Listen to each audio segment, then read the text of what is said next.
السلام عليكم ورحمة الله تعالى وبركاته. حضرتوني channel أنوار كبير ورين حريا غير channel كورتن أنا إسلين جدا ورين ولين بقى فيديو هاران ولين تدبني إسلين جوا بعدا هذا أكن فيديو ورابو وانتينا دلكمسيسه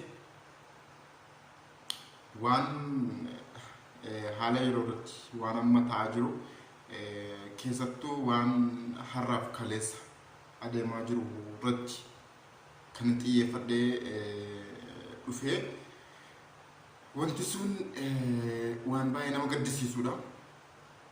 Wanti harraaf kaleessa ta'u hordoftoonni miidiyaa hundi keessanuu hin argattu jedheen abdadda. Waan harraaf kaleessa ijoolleen Saudi Arabiyaa keessatti gandummaan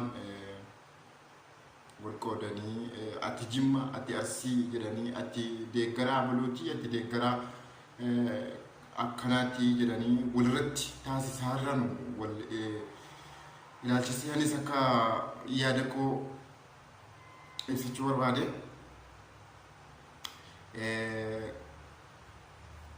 Kana maaltu akka ta'u deemaaru tilmaamuun salphaadha. Maaltu akka nu mudachuu deemaaru haala kanaa yoo itti fufamate maaltu akka nu mudachuu deemaaru tilmaamuun salphaadha. Namoonni tokko keessan ana akka nama dhuunfaa tokkotti jechuun hiriyoonni koo baay'een ijoollee Arsiiti. Ani immoo dhalataa Jimmaati. Siyaasa keessan galu wanti nama haasaaru kun waa'ee siyaasaatii miti. Garuu alakka hamma itti deemaaru kanaa na laallata. Godinaa wal lolama taanaan godinaa walitti duulama taanaan gandummaadhaan deemama taanaan na laallata. Garuu siyaasa keessaa waa'ee siyaasa keessanii achi galeen boottawwan keessas hin jiru. Abbaa fedhe deeggaree abbaa fedhe akkasii dhimma hin qabu. Gandummaadhaan wal lolama waltumama taanaan ani keessa jira. Tokko ana waa'ee gandummaatiin wal rukutama wal lolama taanaan ati jimma jedhamee arsiin rukuta taanaan ati arsiidha jedhee jimma rukuta taanaan na laallata wantichi. Kanaaf akkan dubbadhu na dirqame viidiyoon kun waa'ee siyaasa keessa galuu osoo hin taane waa'ee gandummaatiin walitti duulama taanaan nama hundaa'uu laallachuu danda'a. Kanaafuu warroonni ajandaa kana uumtanii uummata Oromoo walitti naquu barbaadan akka waan kanarraa of qusattan isinii dhaamuu barbaada.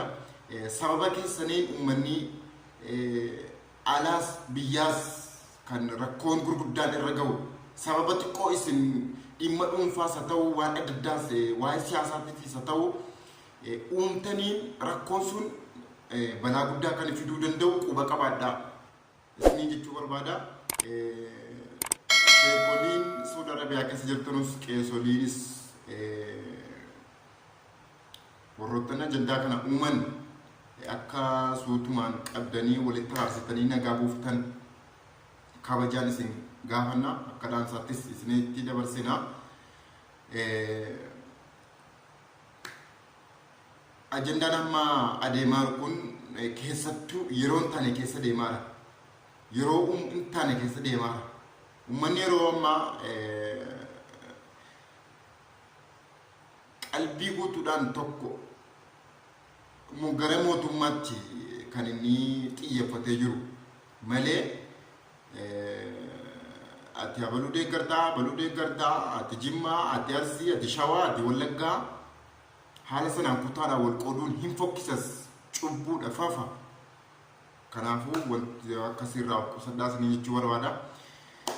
Warreen ajandaa kana uumtanii uummata burjaajessaa jirtan har'a galgala ammaa sa'aatii ammaa keessaa tokko cidee nyaachuuf gabbee waraanameera kan jedhamu odeeffannoon qaqqabee ka'e keessaa. Haalli kun hin bareedaayi. Namoonni waan kana yakka kana hojjetaa jiranu sammuu qabuuyi. Akkamitti yaadaniiti kan jedhu walitti duulanu.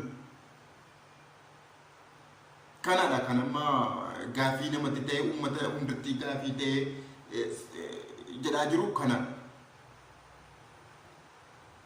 Rakkoon kun hin furamu taanaan immoo nutis walitti gabba'uuf ta'e mataa nama hundaa laallata waan ta'eef mataa kootis hin laallata waan ta'eef kanaafuu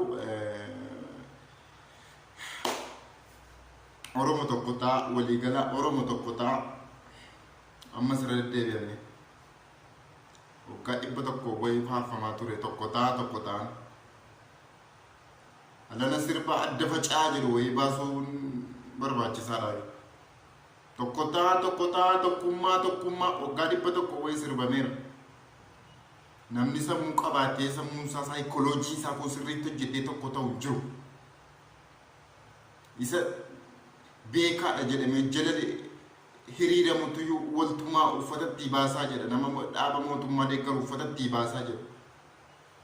Dirqamaan namni deeggaru hin jiru dhaaba Jawaar, dhaaba Kafaa'oo, dhaaba kamiifis yoo ta'u dirqamaan namni kana ta'e jennaan namni ta'u hin jiru. Fedhii isaatiin malee yaada isaa of amansiiseeti malee namni sammuu qabu tokko. Deeggartoonni Jawaarin deeggaran amma fakkeenyaatti akkamma fakkeenya ilaallutti jechuudha. Dhugaa dubbachuuf taanaan namni haqa dubbatee namni haqa uummanni Oromoo miidhamee haqa dubbataa tokko hin jiru. Sobuma isuma irraa mul'atu kana sobaa oolu. Namichi Yaayaa Bashir jedhamtu sun guyyaadhuma adii isaa fa'aa sobaa oolti. Abdoo Qaadii jedhama innis isa jalaa jammaree inni sobojis kaa'olanis humna isaatii ol. Isa fayyada kan amma deeggartoota Abiy Ahmed bakka argitanitti uffatatti yaasaa qaama jiraatti qullaa fiigan akka maraatutti kan jedhee dubbataa ture isa fayyada. Jala deemtoonni jiraachuun ajajaa isaa sirraa fudhatanii kan amma uummata walitti naqanii uummata waltumsiisaa jiran kana uummata sammuu hin qabne uummata dandeettii waa yaadanii saayikooloojiin jira sirriitti kikkiliin hojjennetti siyaasa baranaa jaarraa 21ffaa keessaa uummata akkas godhaara. Kanaafuu jala deemtoonni jira walwaallonni of tasgabbeessaa walirratti duuluu dhiisaa. Waa'ee siyaasa keessanii keessan galu sorry waa'ee Yaayaa keetti Abdoo keetti yaa'ii abbaan fedhe mataan garaa galu gandummaatu na laallata waan ta'eef waa'ee gandummaatii walirratti duuluu dhiisaa stop akkan isiniin jedha. Hordoftoonni chaanaalii kootee like subscribe share gootanii akkana jajjabeessitan kabajaan isin gaafadha. Viidiyoolee garaagaraas kan irratti hojjedhu baacoos diraamaas walaloos waa hedduu akkan irratti hojjedhu asumaan waadhaa isinii gala galatooma.